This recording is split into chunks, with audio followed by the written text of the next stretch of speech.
Alright, so this, guys, is part 2 of the review of the WAC aircraft. And, this is going to take a while. This is really going to take a while before I can clearly get through all of these aircraft. Okay, so, next up, we've got the JU-87. Ooh, now, this thing is also part of the, Nazi military, but I'm not saying that I like the Nazis, because, well, after all, fuck the Nazis, because they were pricks at the time. So, alright guys, I'm gonna now look at the specs for this thing, the JU-87.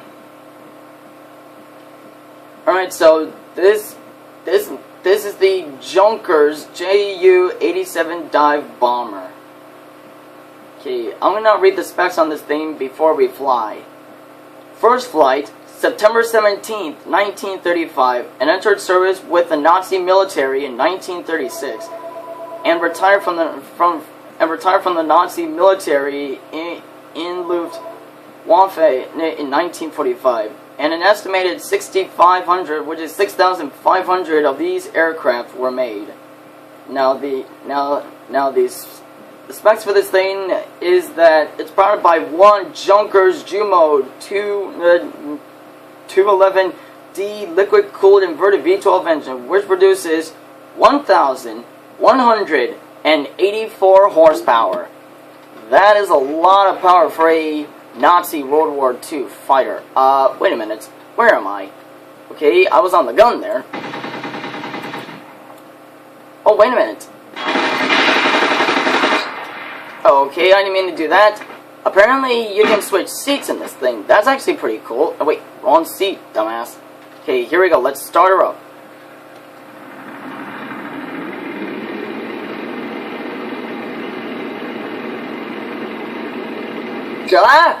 Yeah. Like I said, I'm not exactly the best pilot in Garry's mod. Well, if y'all have seen my, experience in GTA, then you'll know what kind of a pilot I am. So anyway, on to the next one, which is the MiG-21 fish bed. Is it supposed to be like that? Okay, anyway, enough talk, guys. I'm gonna now read the specs on this thing. So, this is the MiG-21 fish bed. I have never heard of this aircraft before. Also, this is the Mikoyan Gjurvik MiG-21, of which, as far as I know, is one of the biggest adversaries to the F-15. So its first flight, February 14th, 1956, as the YE-2, and entered service in 1959 as the MiG-21F, and it's still in active service, and its primary users are the Soviet Air Force, Indian Air Force, and Libyan Air Force. Produced 1959 MiG-21F to 1985 MiG-21 BIS, and about 11,496 of these aircraft were made. Oh my god, this thing was popular at the time, apparently. And it's powered by one Tuminsky R25-300 thrust dry afterburner, of which produces 9,040 pounds of thrust on dry thrust, and 15,650 pounds of thrust with the afterburner on.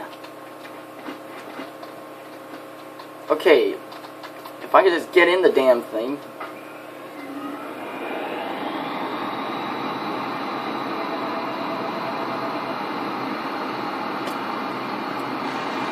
And yes, guys, it's got guns.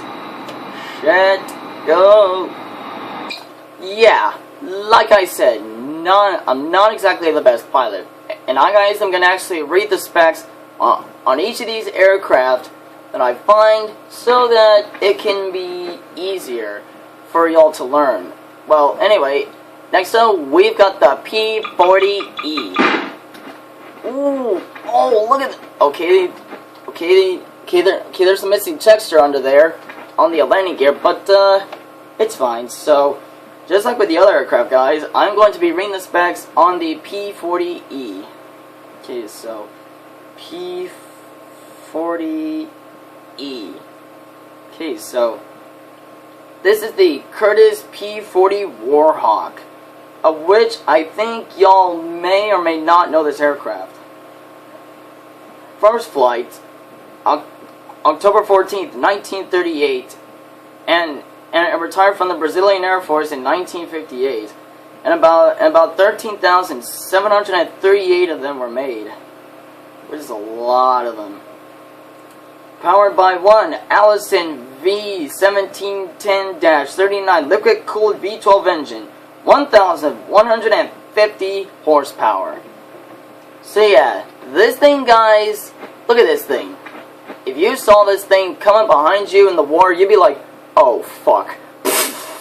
And by the time you see it, it's too late. And yes, it's got guns. Let's fly. Oh my god, this thing's fast!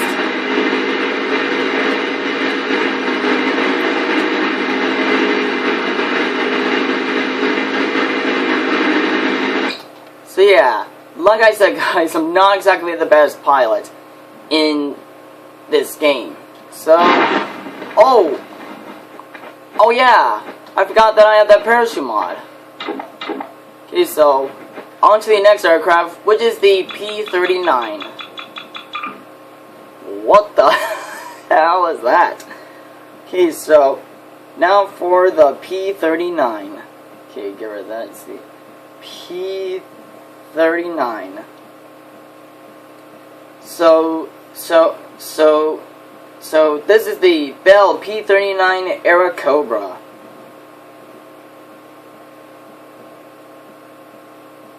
And its first flight, April 6th, 1938, and entered service with the U.S. Air Force in 1941, and is retired. It doesn't tell you the retirement date.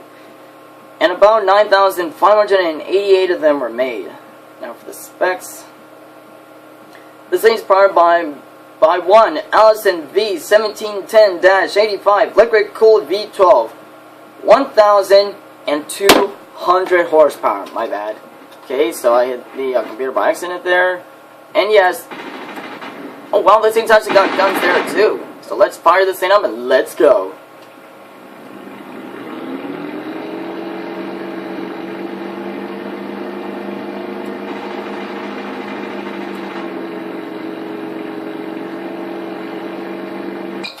So yeah, just as I keep saying many times, I'm not that good. Ah! Okay, the parachute fell on top of me for a second. Next up, we've got the P-51D. The P-51 Mustang. Oh. And yes, guys, here's Stinky Pussy. Suck on this. Gold Digger. And here comes trouble. But I guys am gonna keep this cause it's got a hot chick on the side. So yeah. Okay, so this is the P-51D.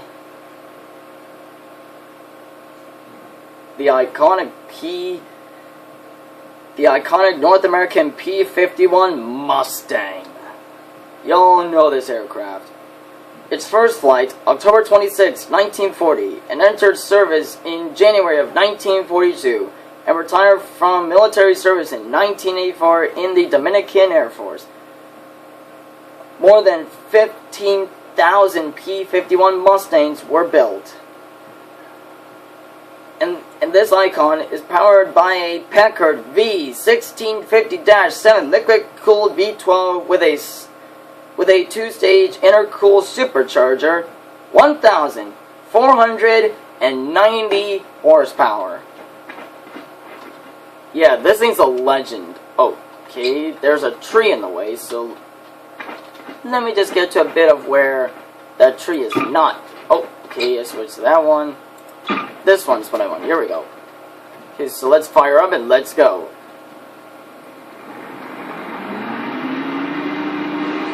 Shit. Okay, well that's gone well. Okay. Now, last but not least, for the TNC WAC aircraft, we've got the Spitfire V, which appears to be in the Japanese Air Force.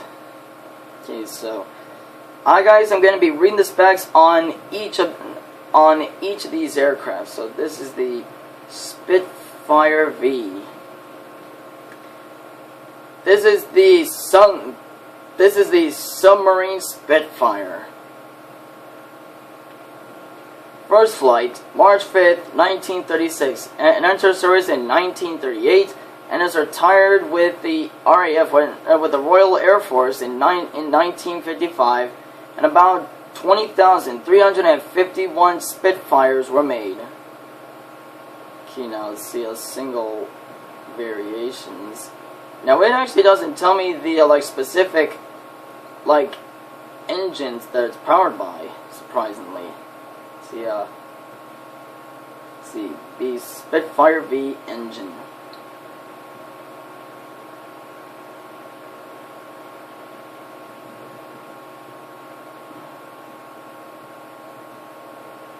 Okay, apparently this thing doesn't tell me exactly what engines it's powered by.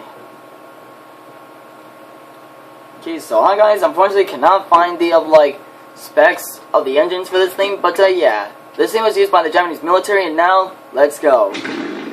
Oh, that started. Oh my god, this thing is fast. Ah! Okay, it kind of spazzed out there for a second. So yeah, that guys was the TNC WAC aircraft. Next up are the unofficial WAC aircraft, and we are going to get to those in the next episode.